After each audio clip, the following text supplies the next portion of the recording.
ঘরের ভিতরে হঠাৎই একটা টিকটিকিকে দেখতে পাই। দেখছি পিঁপড়েরা তার লেজ ধরে টেনে টেনে নিয়ে যাওয়ার চেষ্টা করছে, কিন্তু আমি যতক্ষণে দেখি টিকটিকিটা হালকা হালকা হাত পা নাড়াচ্ছিল। তা আমি আবার সেই টিকটিকিটাকে যাতে উঠছে কি বেঁচে আছে সেইটা দেখার জন্য চেষ্টা করছিলাম। একটা কাগজ নিয়ে বারবার তার উপরে তোলার চেষ্টা করছি, কিন্তু সে কোনো মতে উঠছে না, শুধু হালকা হালকা হাত পা নাড়াচ্ছে।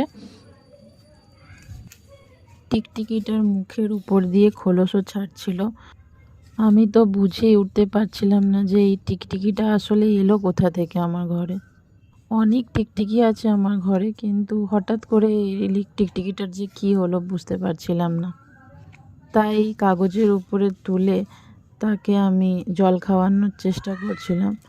তো টিকটিকিটাকে অনেকক্ষণ ধরেই চেষ্টা করছিলাম যাতে কাগজের উপরে উঠে যায়, তাহলে কোথাও একটা রাখতে পারবো, কিন্তু কোনোভাবেই সেটা সম্ভব হচ্ছিল না। তারপর ভাবলাম তাকে একটু জল খাওয়ালে কেমন হয়। দিয়ে আমি যতটুকু উঠেছিল কাগজের উপরে সেটার উপরেই আমি 4-5 ফোঁটা জল দিই তার মুখের উপরে। দেখি একটু একটু নড়ছে টিকটিকিটা। তারপরে সে অনেকক্ষণ নড়াচড়া করার পর দেখলাম শান্ত হয়ে গেছে। কি করব বুঝে উঠতে পারছিলাম না। তো তারপরে বাইরে রেখে দিয়ে আমার কাজ ছিল, আমি কাজে চলে গেছিলাম।